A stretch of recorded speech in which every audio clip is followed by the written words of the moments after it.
Hello friends, welcome back to my channel. তো দেখতেই পাচ্ছ আমরা সবাই রেডি হয়ে গেছি।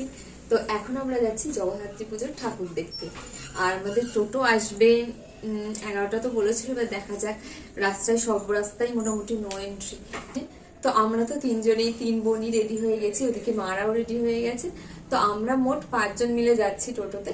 তো চলো যেতে যেতে সব ঠাকুরগুলো তোমাদের সাথে শেয়ার করব, তো দেখতে থাকো। আমরা দুজন রেডি হয়ে গেছি, তো কেমন লাগছে আমাদের জানিও। দেখতে দেখতে টাইম এখন বাজে 11টা 24 হয়ে গেছি। তো এখনো টোটো আসেনি, তো টোটো আসলেই আমরা বেরিয়ে পড়বো। তো টোটোতে করে আমরা যথারীতি বেরিয়ে পড়েছি ঠাকুর দেখতে। তো প্রথম এখন যে প্যান্ডেলটা দেখতে পাচ্ছ, এটা হলো কৃষ্ণনগরের 5 মাথার মোড়ের ঠাকুর। আর এখানে থিম ছিল পুতুল নাচের দেশ, সেই জন্য পুরো প্যান্ডেলটাই পুতুল দিয়ে এখানে সাজানো হয়েছিল।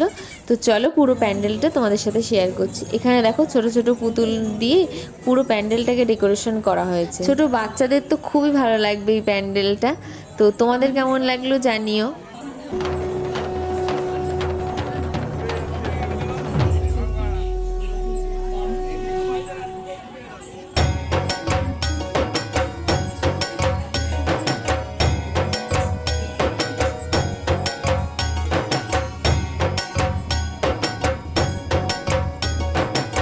এখন যে প্যান্ডেলটা দেখছো, এটা হলো শক্তিনগরের MNB ক্লাব।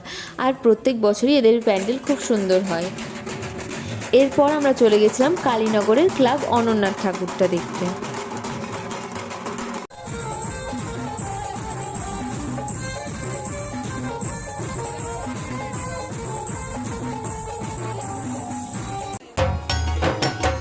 এখন যে প্রতিমাটি দেখতে পাচ্ছ, এটা হলো ক্লাব রেইনবোর। আর তো প্রতিমা দেখে যখন আমরা বেরোচ্ছি তখন প্রায় রাত 2টো বেজে গেছিলো। তো আমরা এমনিতে একটু দেরি করেই বেরিয়েছিলাম, যাতে আমাদের বেশি ভিড়ের মধ্যে না পড়তে হয়, ফাঁকায় ফাঁকায় ঠাকুরগুলো দেখে ফেলতে পারি। তো এই প্যান্ডেল থেকে বেরিয়ে আমরা চলে গেছিলাম সবচেয়ে বড় জগদ্ধাত্রী দেখতে।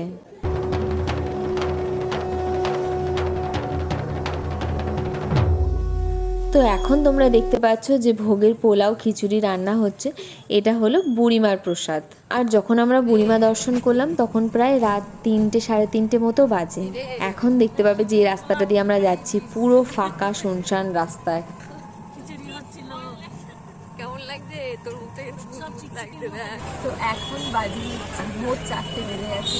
তো রাস্তা একটা দেখিয়ে দিয়েছে লোকজন।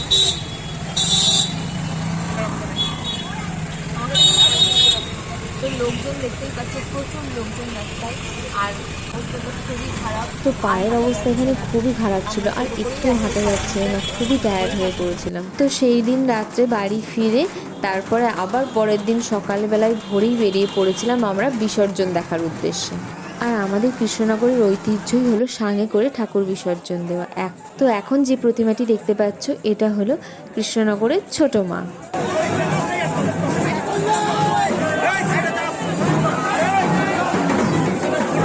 তো এবার আসছেন কৃষ্ণনগরের সবচেয়ে প্রাচীন ঐতিহ্যময়ী ঠাকুর বুড়িমা।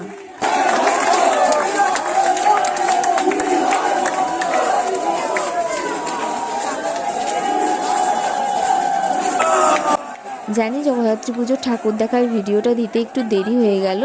তো তোমরা পুরো ভিডিওটা দেখে জানিও কেমন লেগেছে। আর ভালো লাগলে অবশ্যই চ্যানেলটিকে লাইক, কমেন্ট এবং সাবস্ক্রাইব করতে ভুলো না। তো আজকের মতো এইটুকুই, দেখা হবে পরবর্তী কোনো ভ্লগ। তো আগামী বছর আবার এসো মা, তুমি সকলকে ভালো রেখো, সকলের মঙ্গল করো।